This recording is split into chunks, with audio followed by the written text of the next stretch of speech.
All right. Thank you for joining us this week. We are here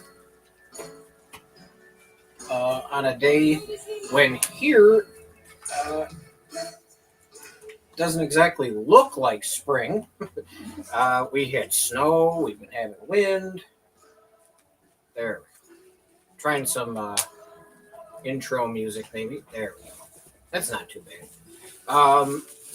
It was snowing today. It was windy. It was temperature. The past few days, and now it's like what? Yeah. That is a good summary.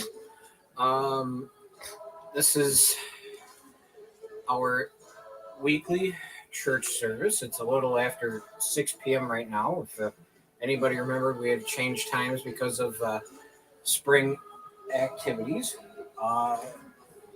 If you're watching us live on Twitter, Facebook, YouTube, or Twitch, you can thank Restream for that. So I do this Restream. That's right there, Restream. This is Scriptural Salvation Baptist Tabernacle. My name is Andy. Welcome to my living room. To my left is Paul and Richard and Steve. Off on my right is Hannah, who is in the extreme reaches of the camera. And you have Grace, who's off camera. The dog's off camera. My wife, Liz, is also in the area, finishing up her dinner for her and the baby. Oh. Right? Jacob is at jazz band practice right now, and this is the last Monday of the month, so we will be having communion this week. Thank you for joining us, and Goodbye. and well, Yeah, as fun as that intro music was, we're going to like the music we always play. we are going to do our I just got a Twitter or YouTube notification. Yeah. So I'm just That's fine. We're going to start off by listening to a song we have never done here in service before called There Is a Redeemer, a song by Keith Green, which I have here on the CD. Let's see.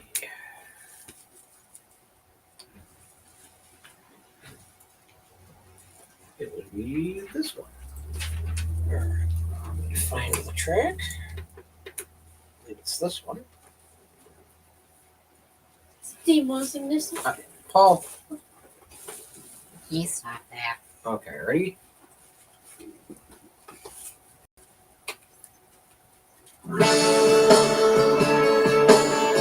Nope, not that one. Just kidding. Thank you, oh my Father, for giving us your Son and breathing your Spirit till the work on earth is done. There is a Redeemer, Jesus, God's own Son, precious Lamb of God, Messiah, Holy One. Thank you, oh my Father, for giving us your Son and leaving your Spirit till the work on earth is done. Jesus, my Redeemer, name above all names, precious Lamb of God, Messiah, sinners saved. Thank you, oh my Father, for giving us your Son, leaving your Spirit till the work on earth is done. When I stand in glory, I will see His face, and there I'll serve my King forever in that holy place. Thank you, oh my Father, for giving us your Son, leaving your Spirit till the work on earth is done. Thank you, oh my Father, for giving us your Son, leaving your Spirit till the work on earth is done. Thank you, oh my Father, for giving us your Son, and leaving your Spirit till the work on earth is done. Okay. That song was There Is a Redeemer. It was a modern praise chorus modeled after a hymn by Keith Green, written in 1982. And we will continue on with our lesson in the book of Genesis. But first, communion. Yes, we will be doing communion. Okay. I believe it's this one. Okay, this is our 19th lesson in the book of Genesis, and it will be the 25th chapter. But before we do any type of communion, we will do our reading from the Psalms. Remember your mercy, O Lord, and your steadfast love, for they have been from of old. I bet you I did not put in where these two are supposed to go. So I'll pick one, you guys can read it. There you go. That's okay, it happens sometimes. Let's see, Grace, where were you? Okay. So you're the one after this. Richard. Actually, you know what? I'll do this one. Remember not the sins of my youth or my transgressions. According to your steadfast love, remember me. For the sake of your goodness, O Lord. Oh, sorry. Good and upright is the Lord. Therefore, he Instructs. instructs sinners in the way. I know, because you're looking at the screen kind of sideways. Paul. Oh, yeah. He leads the Humble. in the world is right, and teaches the humble his way. Very good. Richard, take us home. All the paths of the Lord are steadfast love and faithfulness for those who keep his covenant and his testimonies. Very good, Richard. Testimonies. Testimonies. I know I said it wrong on purpose. So we will continue with this psalm next week, and I'll remember to put in who's reading what verse. You only put in me and Gracie. Oh, yeah, it happens. You know why? It's because when I typed in your names, these two weren't home, so it's okay. I'm full right now, but So now we will be having communion. For I received from the Lord what I also delivered to you, that the Lord Jesus on the night when he was betrayed took bread. It's bread and I time. was going to eat it right away. It's bread time. Bread time. But I don't want to go to bread. And Steve.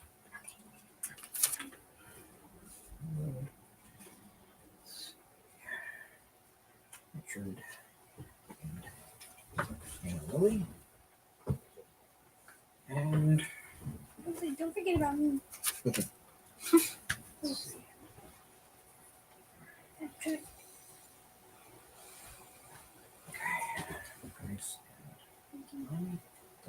And I'm supposed to break it with myself, Just one, I yeah. guess. Okay.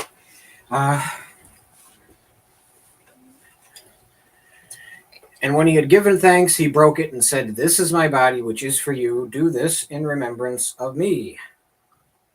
All right. Yep. Yeah. Once we give thanks and we do this in remembrance of him, that's the signal for us to read it. All right. And it's tough for me to eat and talk. So,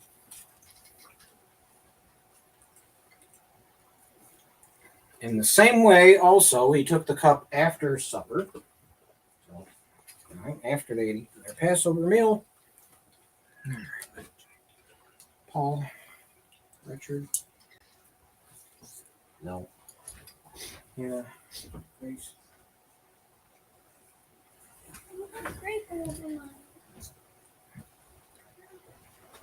It happens. That's a special wine. It looks like water. Yeah. All right. This week we had a leftover bottle of Thirsty Owl that we've used in weeks past.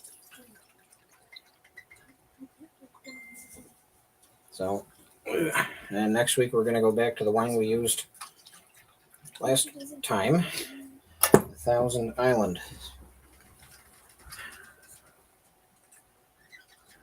This cup is the new covenant in my blood. Do this as often as you drink it in remembrance of me.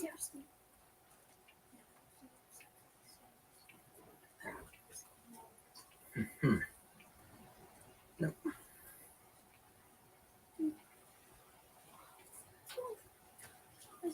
For as often as you eat this bread and drink the cup, you proclaim the Lord's death until he comes. Remember, our communion is a remembrance of the sacrifice of Jesus dying on the cross for us. No, it isn't. It's just to have fun every month.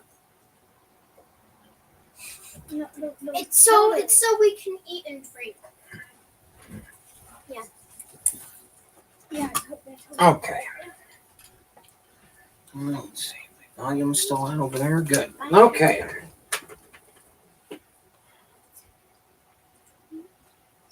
And that comes to us from 1 Corinthians chapter 11, verses 23 through 26. Turn some movie theater.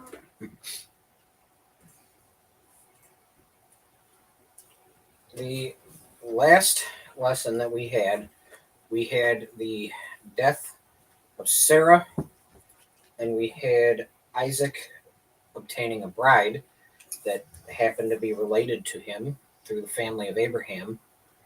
And at that time, Abraham was between 137 and 140 years old, and it seemed like he was making a deathbed request to his servant to go and find him a bride for Isaac. And it was like very urgent that this servant get it done. And we all, as the reader, thought that, if the servant doesn't go and get this done, that Abraham's going to die mid-trip and he's not going to last very long. Or that day. Yeah. But although we find in this chapter that this was not true, Abraham exemplifies imperfection at every turn. He made plenty of mistakes, repeated them, showed us that, he wasn't immune to making the same mistake twice. He wasn't a perfect person, but he had a long life and he had a good relationship with God. And he loved God. And it is through Abraham that we have a view of a real hero of the faith. Because he's like us, he's human, because he's not perfect. And what the story of Abraham tells us is that it sometimes we look at our heroes and think that they were perfect, but even the people that we think that were perfect, that lived long ago, that are heroes, aren't perfect. And the snoring dog. I'm heading. Anyway, but what we learn about Abraham is that Paul. Richard. What we learn about Abraham is that he is not perfect, but he is somebody that we can look up to. Neither am I. We are halfway through the book of Genesis. The book of Genesis is 50 chapters long, and we are just about to read through chapter 25. We picked up the story of Abraham in chapter 12, so there has been other stuff that we've gone through, Genesis being the book of beginnings. I don't know if the microphone can pick this up, but this is amazing. Genesis, the book of beginnings, where we had the beginning of all time. We had creation, the Garden of Eden. We had the first murder. We had the first brothers. We had the first corruption of the line. No, you can't pick. It's okay. It's not. Just know that the dog is snoring really loud, people.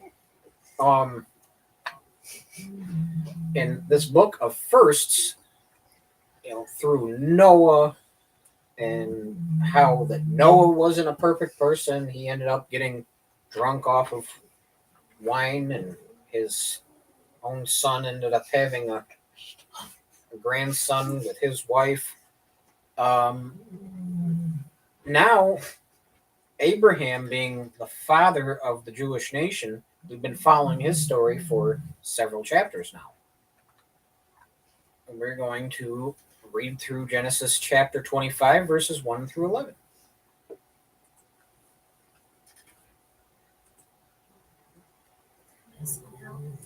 Yeah. I'm falling asleep during church. What? Oh. Not you. No. All right. 25, verses 1 through 11. Sit still so you don't dump anything. Pretty sure I clicked here. Genesis 25.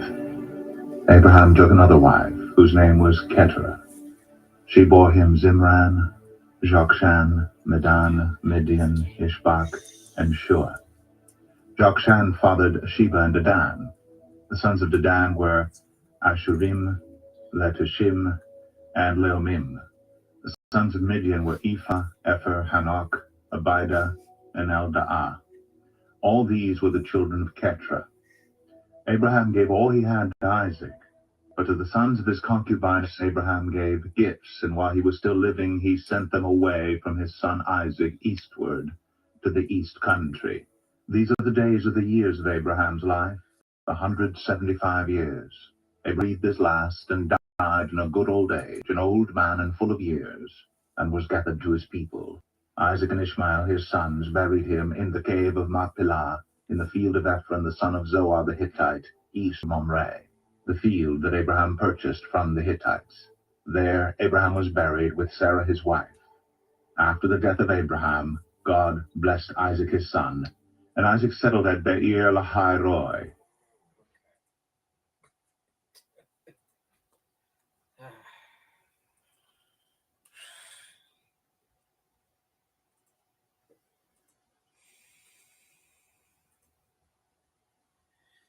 Abraham took another wife whose name was Keturah. This is one of those throwaway facts. Not many people remember that Abraham even had Hagar, who had fathered Ishmael, but that Abraham had a wife after Sarah who fathered several more children. So this is one of those obscure things. It's not important to the biblical narrative, but it's important to the life of Abraham. He has 6 more sons with Keturah after Sarah dies. So in that last chapter, when Abraham was making his deathbed request, and it seemed like he was going to die right away, he went on to have 6 more children. So in my eyes, it definitely was not a deathbed request where he was going to die immediately. He lived and had quite the fruitful existence. Now, fertility here was definitely not Abraham's issue. When we hear of Sarah having trouble giving birth,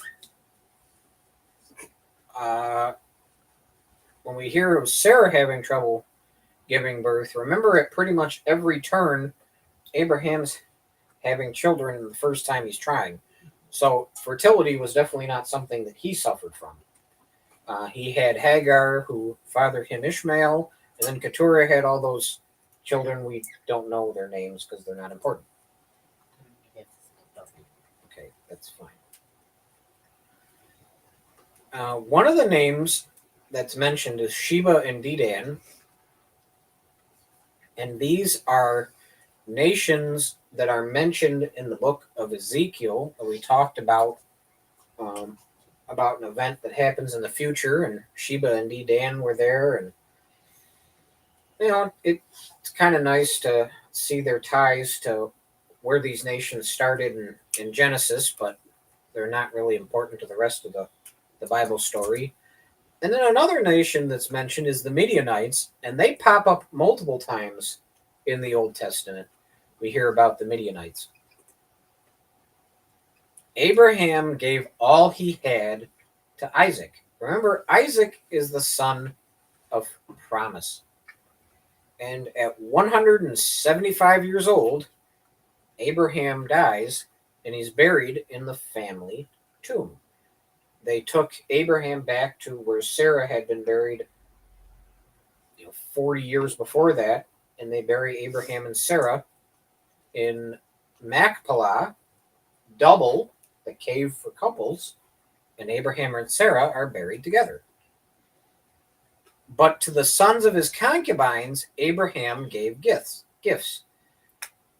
So what this shows us is that any son that Abraham had that wasn't with Sarah is not on an even playing field with Isaac, who he had with Sarah, because Sarah was Abraham's wife of promise that was to share in the promise that Abraham was given by God.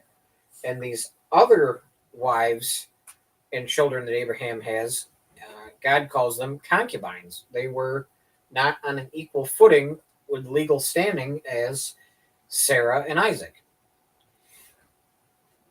One thing it mentions is that he sends these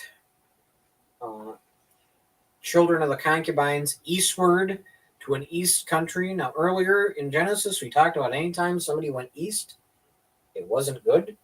Lot went east, and Cain went east, and the things that were evil were east of the Garden of Eden. And when they came and they settled in the Tower of Babel, they came from the east. So this is just continuing that Bible trend.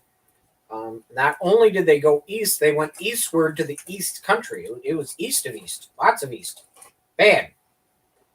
Now, there was another phrase that they used in here. It was gathered to his people, and this was a common way of saying he had died.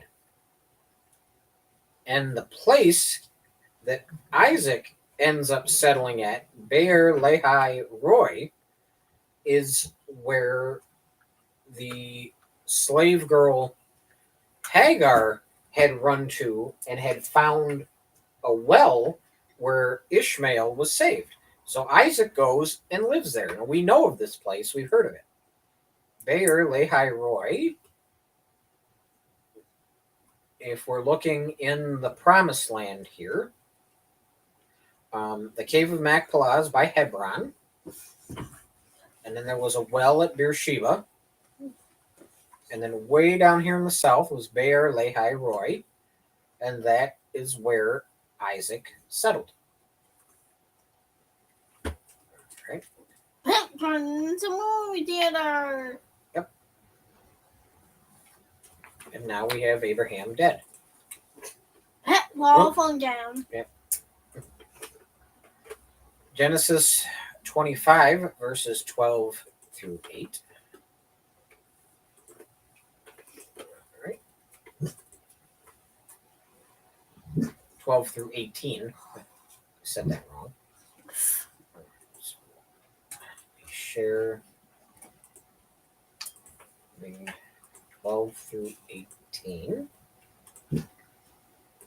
These are the generations of Ishmael, Abraham's son, whom Hagar the Egyptian, Sarah's servant, bore to Abraham. These are the names of the sons of Ishmael, named in the order of their birth: Nebaioth, the firstborn of Ishmael, and Kedar, Abiel, Mibsam, Mishma, Dumah, Massa, Hadad, Tema, Jetur, Naphish, and Kedemah.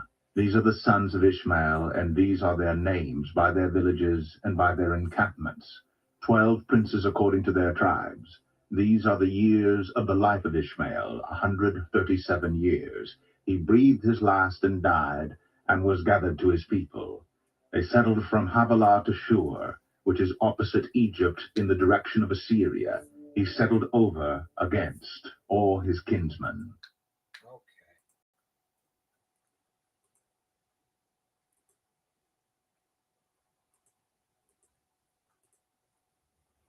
Now back to tie up the loose end of Ishmael. When Abraham dies, Ishmael is 86 years old and Isaac is 75. Ishmael would go on to live another 51 more years. Ishmael is the father of 12 princely tribes, but we're not given much story to them here in the Bible because the Bible follows the Jewish people's narrative, not the Muslim people's narrative. But Ishmael was a son of Abraham and he was blessed. So we know the Bible gives us a little tiny bit of where Ishmael went and some of the names of his sons so that his lineage could be traced. They settled from Havilah to Shur. Now, Havilah and Shur was in northern Saudi Arabia, today's Saudi Arabia. If you look here, it's kind of oval shaped in this area here. Up here, you have Israel. And in here was the Sinai Peninsula. So the descendants of Ishmael didn't settle too far away from their brothers, the Israelites. Here they are, and to this day, that same dynamic exists. Wall falling down. We are reminded of the blessing of Ishmael and his family. It's not a biblical blessing to the point where we follow Ishmael's story and we follow what his descendants do and we follow the great things that he does, but it's a reminder that Ishmael was blessed by God and his descendants were important, and his descendants are watched over by God as well. if you have friends that are Muslim, you can share this bit with them and let them know that we are all brothers and related and loved in Jesus. Now we will listen to the rest of. I know someone in my class that's Muslim. Yes. So I have a few Muslim friends myself. My teacher calls it Muslim. Up until several years ago, they called it Muslim, where they put an O instead of a U. So Sounds like Muslim. yes. So it's changed through the years, but your daddy is a friend that I worked with. He came from the United Arab Emirates, the UAE, which was over there in that area of Havilah. So he was a Muslim man, very nice person. He was a nice person to talk to, and he shared in, as one of God's creatures, shared in the blessing of the Bible. We will finish up that little section, verses 19 through 23.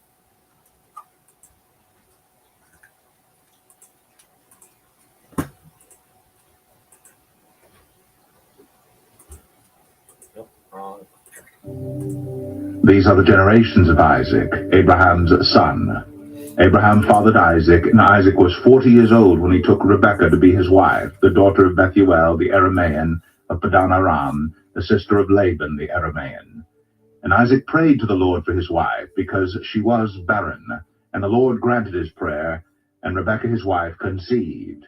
The children struggled together within her, and she said, "If it is thus, why is this happening to me?" So she went to inquire of the Lord, and the Lord said to her, "Two nations are in your womb, and two peoples from within you shall be divided. The one shall be stronger than the other, the older shall serve the younger."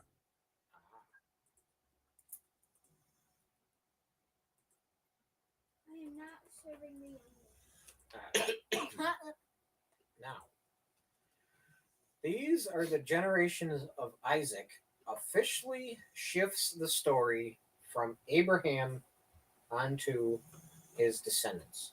Now, we followed Abraham for quite a bit. We did a little bit with Noah before him.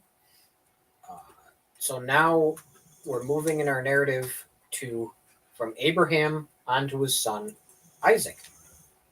He was 40 years old at his marriage, and here we learn that Rebekah was barren. Here's another trend that seems to be happening to the wives of the promised patriarchs, that their wives can't have any children, and they're beautiful. But what this does is it reminds them that they need to have faith in God, because he will deliver on a promise. Now, the promise to Abraham is that he would be the father of a great nation. And Isaac knew that he was inheriting this promise, so his faith had to be in God that the promise would be delivered to him. Pet blew up by the wind. Yeah. The children struggled together within her. Now, if you have one baby in a womb, it can make quite a fuss. Let's ask the expert on this one. It can make quite the fuss, right? Yeah, I'm imagining. Yeah.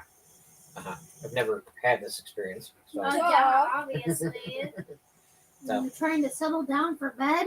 Yeah. No, Yeah. Oh, Okay. doesn't work. You All have right. to put pillows on yours.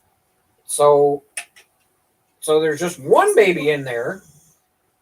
Makes a lot of movement, kicks around a lot of fuss, jumping jacks, running laps. I don't know, whatever's happening, No. that baby's moving around a lot, right? But- Yep. Rebecca seems to notice that there was a lot going on inside her belly.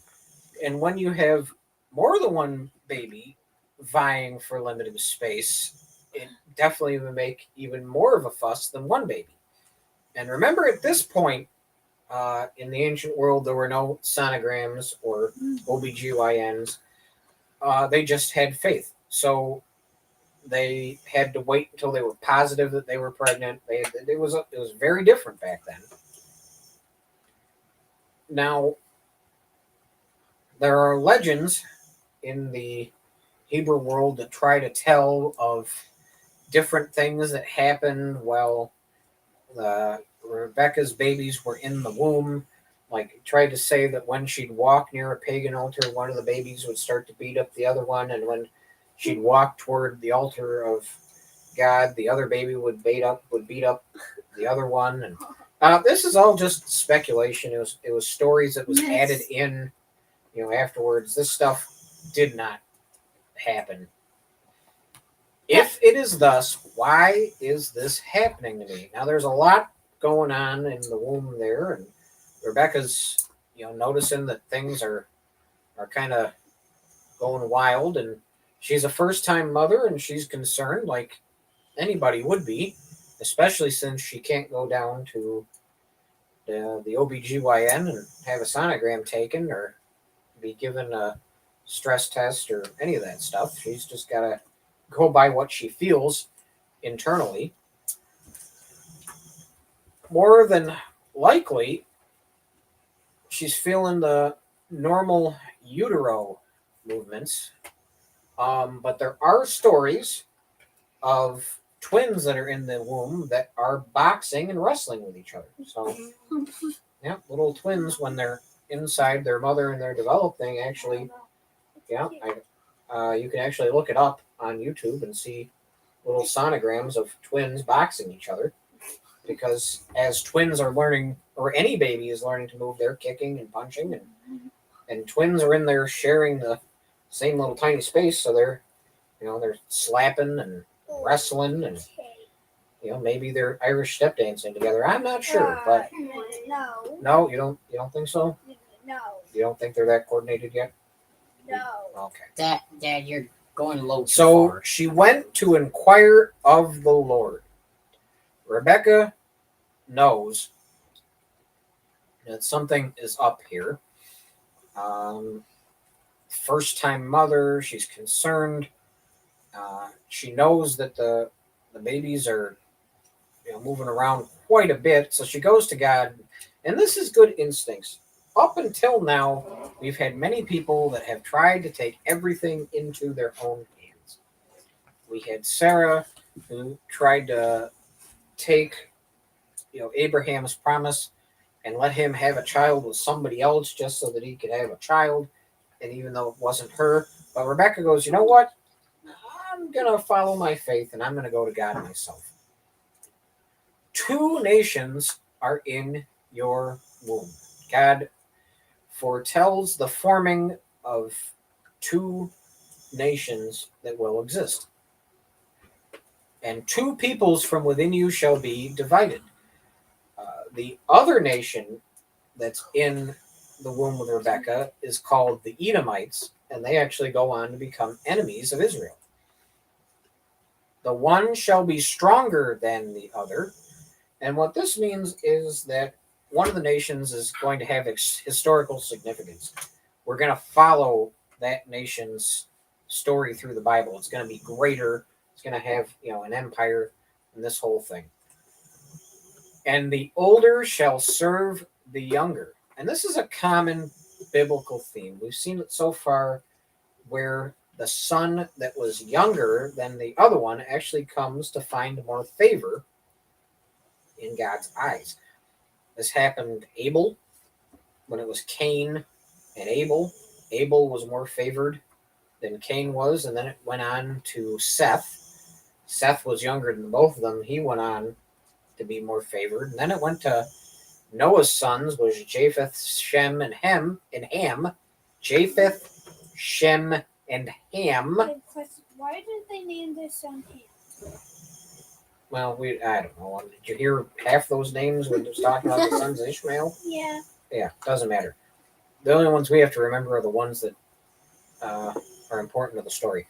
So Shem reminds me of one of the Three Stooges, but Shem was actually younger than his brother Japheth, and he carried on the line. It went all the way to Ishmael, was older than Isaac, but Isaac follows and carries on the family line, and so the older serving the younger is a common biblical theme.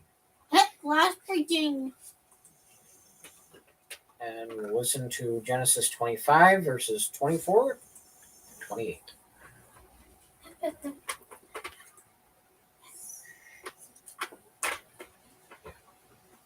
Yeah. 24 through 28. When her days to give birth were completed, behold, there were twins in her womb. The first came out red, all his body like a hairy cloak. So they called his name Esau. Afterward his brother came out with his hand holding Esau's heel. So his name was called Jacob. Isaac was 60 years old when she bore them. When the boys grew up, Esau was a skillful hunter, a man of the field, while Jacob was a quiet man, dwelling in tents. Isaac loved Esau because he ate of his game, but Rebekah loved Jacob. Basically opposite, I see. Aha.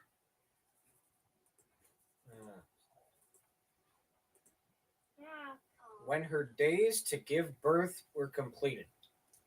Complicated phrasing for she had the babies. Yeah, I think, I don't know where they phrased this sentence or what was their grammar here, but I remember reading this the first few times and going, when her days to give birth? How about why didn't they just say she had the babies? Anyway, it doesn't matter. When the babies are foretold, now in the last chapter, the twins were foretold. We took it on faith because they didn't have sonograms, they didn't have any of this stuff. Rebecca is told that she's going to have twins, and when she gives birth to them, her faith is given sight. She's able to see it. She knows that the twins that were prophesied to her would come. And this is part of the sovereign plan. The sovereign plan is something that we've mentioned many times, where God is completely in control and lays the seeds for the things that will come according to what he wants to happen. And part of the sovereign plan is the older serving the younger. The next line here, we're going to be talking about Malachi 1:3. I put it in there because I couldn't fit it in there. Now, before there was any action, there was predestination. So before the brothers were even born, Jacob and Esau, God knew which one was going to be followed and loved, and he made the prophecy that the older shall serve the younger. And in Malachi, we read, "Yet I have loved Jacob, but Esau I have hated." This is more in line with what we'd think of as chosen and not chosen, instead of our modern ideas of love and hate. So God wasn't saying he hated Esau. He was basically putting it into context that when it comes to being favored and chosen and being saved, Jacob is saved and Esau is not. The first came out all red, all his body like a hairy cloak, and the name Esau is red, with his hand holding Esau's heel. And the name Jacob literally means heel grabber. Okay, well, Jacob's a heel grabber, Yes. my brother. And the ancient connotation of a heel grabber is not good. But Jacob's not good. When somebody grabs a heel, it means they're tricking somebody else. They're holding them back. Jacob does that. Let me. I get where you're going with this, but Excuse me. think of you are getting ready to run somewhere, and somebody you don't see reaches over and grabs you by the heel and makes you fall. That's what this connotation of a heel grabber is. It's a person that doesn't play by the rules and tricks people and holds them back. This is what Jacob, a heel grabber, was. Isaac was 60 when the twins were born, He was 40 when he prayed for Rebekah not to be barren anymore. Now, Isaac and Rebekah have 20 years of wait, but we don't have 10 chapters worth of narrative talking about them trying to get through this time of Rebekah not being able to give birth. So we already have a contrast to Abraham and Sarah. We don't know what happened in these 20 years, but we're guessing that they were relatively faithful to God Almighty because it doesn't talk about Isaac going and having children with slave women. So we'll just take it that they stayed faithful to each other, and eventually Rebekah had kids 20 years later. It tells us that Esau is a hunter and Jacob dwelled in tents. I don't know what that means. When I think of somebody that sleeps in a tent, I think of a camper. I thought you said dwelled. Yeah, dwelled in tents. Like he lived in them. So Jacob was a quiet man who dwelled in tents. That doesn't really tell us what he does. Isaac loved Esau, but Rebekah loved Jacob. Uh-oh. Anytime in the biblical narrative, one parent loves one child, another parent loves another, sibling rivalries, it's not good. It could be a divorce, and then one parent takes the child they love and leaves too. It could be. Trash. We're going to listen to verses 29 through 34. 29 through 44. 29 through 34. Excuse me. Okay.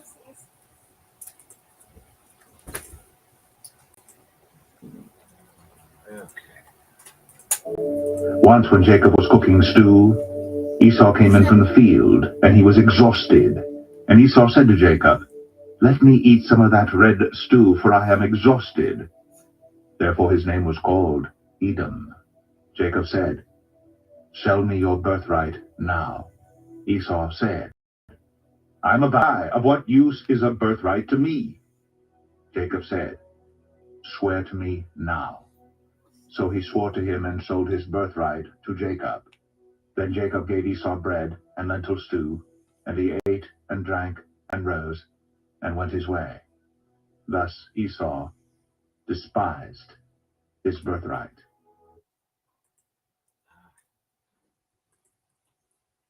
The end, goodbye. What? I'm not being mean. Once when Jacob was cooking stew, so maybe Jacob's a chef. In last section there, it didn't tell us exactly what he did. So maybe he's a cook. Get in the kitchen and make me a sandwich. We don't have any background of at what age this happens to them. It's not important to the narrative.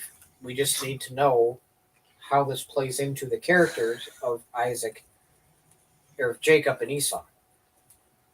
Esau came in from the field and he was exhausted. Remember, he was a hunter. He was an action man. And actually, another way that the name Esau can be translated in Hebrew is man of action. So it kind of fits in with the hunter piece.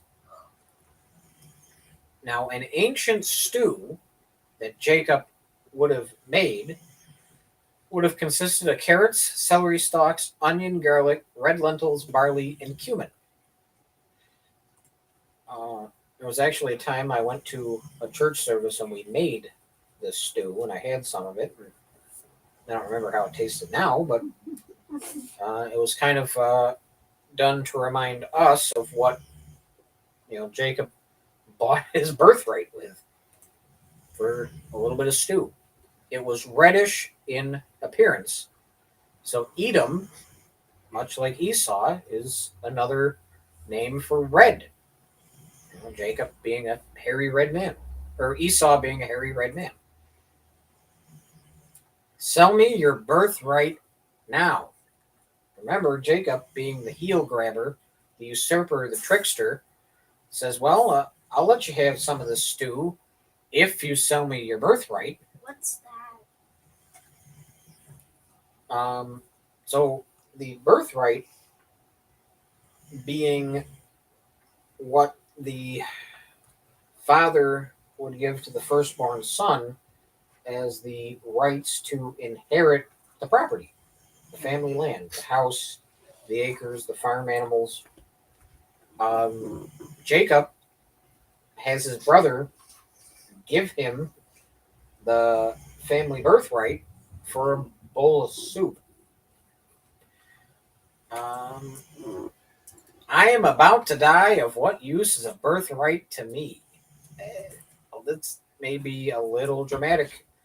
Was Esau actually about to die? Isn't that a type of figurative language? I don't know what it's called. But Hyperbole. yeah, hyperbole. Yes. Esau, being very hyperbolic, says, I am going to die. You'd better give me some soup. He wasn't going to die. But that just means that he didn't care about things that were important to him. This birthright should have been more important than a bowl of soup. He could have gone to somebody else and gotten a bowl of soup.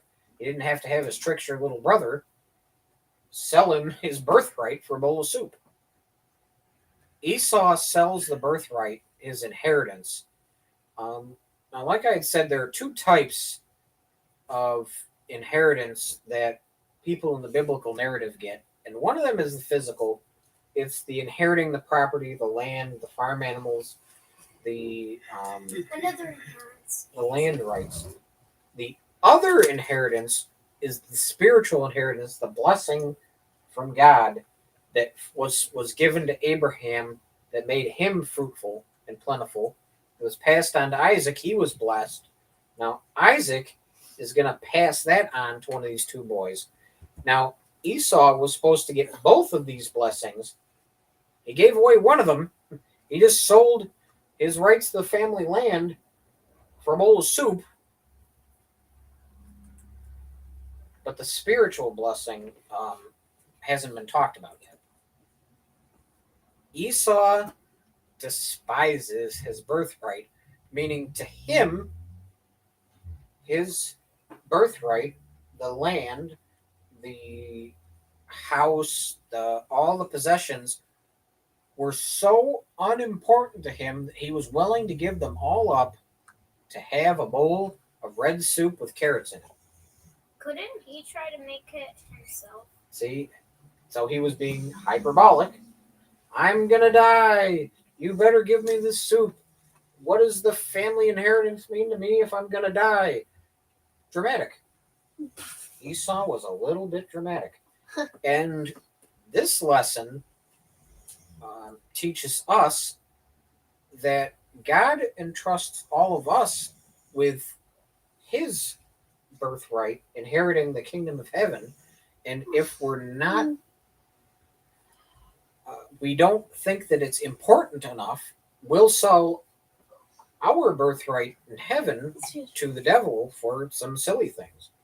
You know, it might not be for a bowl of soup, but it could be to commit little sins and lies and not truths. And what this sets up is a parallel to salvation. Esau didn't care about something that was very important to him. It didn't matter enough to him, so he ends up losing it. And when we don't care enough about the things that are important to us, such as making our way into heaven, then it's easy for us to just give it away and sell our salvation for a bowl of soup. No, I would never sell that for a bowl of soup. I don't even like soup. Soup is just good. Okay. And that is the end of our lesson. It would take a cookie though, but See? We're going to end with the song. Paul, why is your face so close? He's like, Yeah, he likes that new camera. what the heck? Paul Alexander. Back No, up. no, chill. Hannah, don't. Hannah. Hannah. No, hi, puppy. Alright. Wonder. Stop swearing.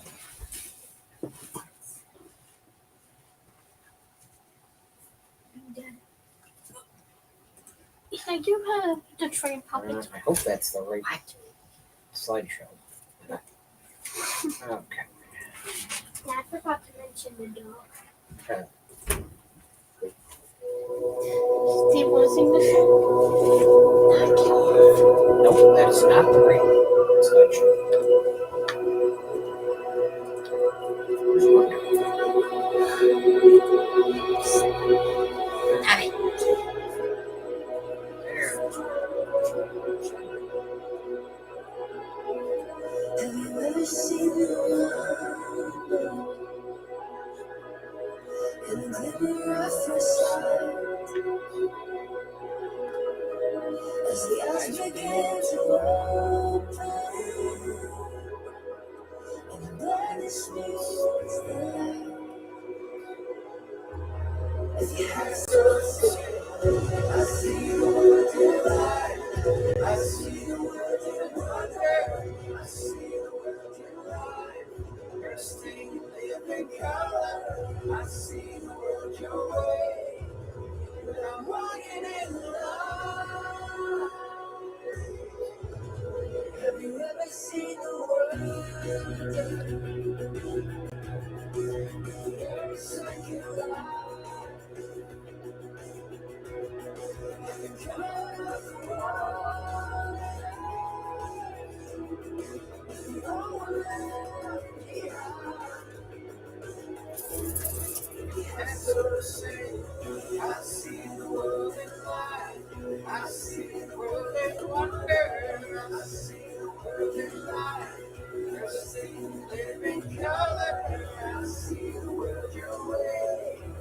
And I'm walking in love.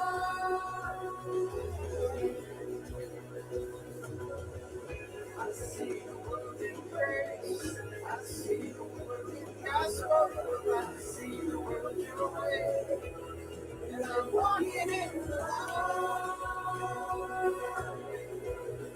I'm walking in wonder. Wonder in the wilderness to wonder. And so say, I see the world in love. I see the world in freedom. I see the Jesus way. Wonder in the world.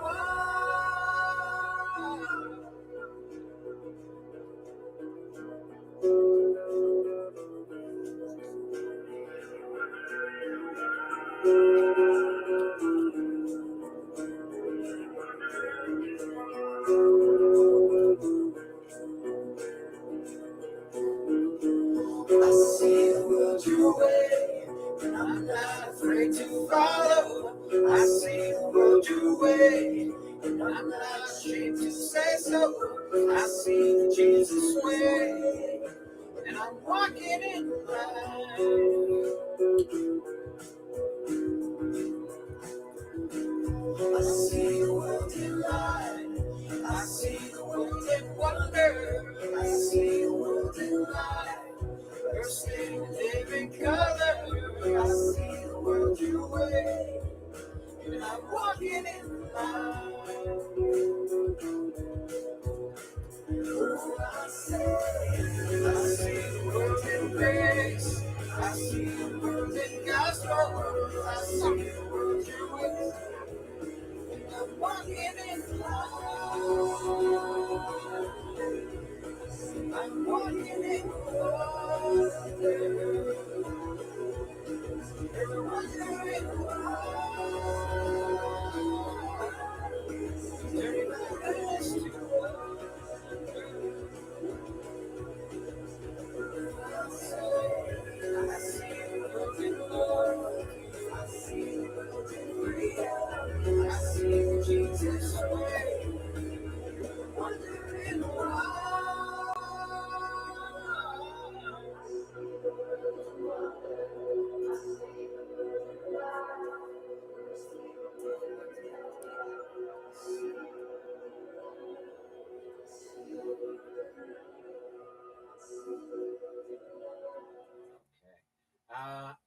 don't know if anybody's able to notice this, but anytime anybody says the word world, yeah, Paul Bobble head. will react to the no.